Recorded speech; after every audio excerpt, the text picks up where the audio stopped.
Jadi di sini saya akan menjelaskan tentang sistem reproduksi pada wanita, yang dimana sistem reproduksi pada wanita adalah sistem biologis yang terdiri dari organ dan jaringan yang berfungsi untuk reproduksi atau berkembang biak pada wanita.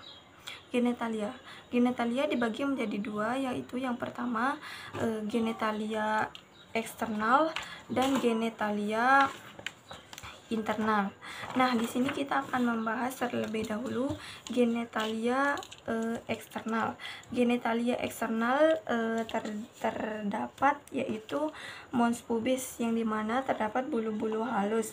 Nah, terus ada klitoris dan uretra yang berfungsi untuk mengeluarkan pipis.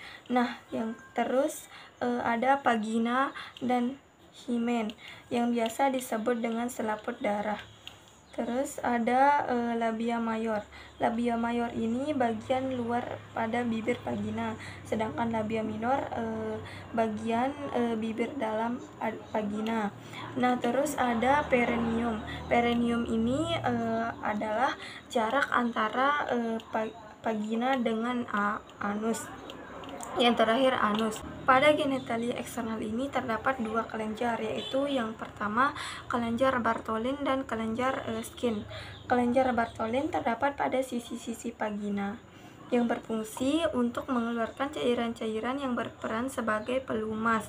Kelenjar Skin terdapat pada sisi-sisi uretra yang fungsinya sama, mengeluarkan cairan sebagai pelumas. Nah, kita akan membahas tentang genetalia internal, di mana terdapat ovarium. Ovarium ini adalah tempat pematangan ovum atau tempat terjadinya oogenesis.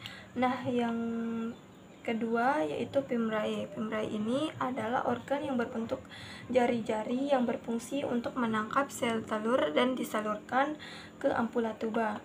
Yang ketiga ada tuba Fallopi. Tuba Fallopi ini tempat bertemunya sel telur dan sel sperma, tepatnya pada tuba Fallopi atau disebut dengan ampula tuba. Terus yang terakhir yaitu uterus atau rahim. Uterus dibagi menjadi tiga, yaitu yang pertama cervix uteri, corpus uteri, dan bagian atas ini disebut dengan fundus uteri. Nah,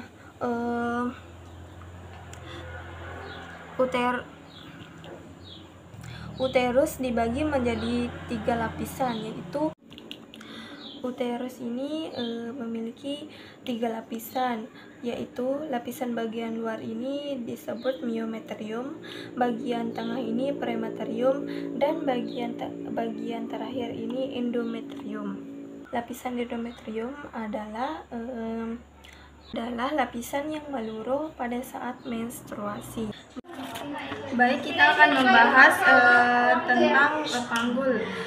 Panggul dibagi menjadi tiga, yaitu yang pertama oskopsae, ossacrum, oskopsiges. Oskopsae dibagi menjadi tiga, yang pertama itu os ilium, os isium, os pubis. Os ilium terdiri dari crista iliaca, spina iliaca anterior superior, spina iliaca anterior inferior, spina iliaca posterior superior, spina iliaca posterior inferior. Os isium terdiri dari tuber isiadica, prometrium obturatum, acetabulum, spina incisura mayor, spina incisura minor. Os pubis terdiri dari ramus superior osis pubis, ramus inferior osis pubis, dan arcus pubis yang berbentuk segitiga. Sacrum terdiri dari prometrium, foramina sacralia anterior. Terus os coccygeus terdiri dari 3 sampai 5 ruas tulang. artikulasio sakroiliaka yang menghubungkan antara tulang ilium dan tulang sakrum. Terus artikulasio sakrokoksigis yang menghubungkan tulang sakrum dan tulang koksigis. Terus simplicis pubis. Pelvis dibagi menjadi dua, yaitu pelvis mayor dan pelvis minor. Pelvis mayor biasa juga disebut dengan pars pelvis yang letaknya di atas linea terminalis yang berfungsi Pelvis dibagi menjadi dua, yaitu pelvis mayor dan pelvis minor. Pelvis mayor biasa juga disebut dengan pars pelvis yang letaknya di atas linea terminalis yang berfungsi menyokong organ abdomen. Yang kedua, pelvis minor yang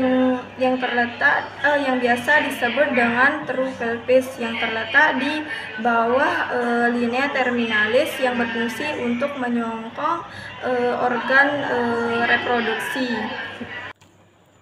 Selanjutnya kita akan membahas bentuk-bentuk panggul. Yang pertama, ginekoid, android, anthropoid, dan platypeloid. Kita bahas satu-satu. Ginekoid ini hampir di mana 41% wanita karena memiliki spina ischiadica, tumpul dan arcus pubis berbentuk bulat. Nah, yang kedua, android. Android adalah panggul 33% pria karena bentuk sakrumnya datar dan spina ischiadica yang menonjol. Dan yang ketiga, anthropoid. Anthropoid hampir dimiliki semua laki-laki karena spina ischiadica tidak menonjol dan berbentuk hati. Dan yang terakhir yaitu platypeloid, yaitu yang berbentuk opum dan jarang ditemukan pada wanita maupun laki-laki. Nah, sekarang kita akan membahas pemeriksaan panggul luar. Pemeriksaan panggul luar itu ada 4, yaitu yang pertama, distansia spinarum, pemeriksaan pada spina iliaca superior inferior, jarak normalnya itu 23-26 cm.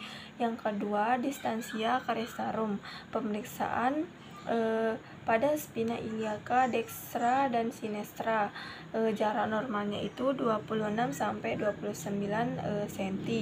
Yang ketiga, conjugata externa, pemeriksaan yang dilakukan pada ujung simplicis pubis ke ujung processus spinosus, ruas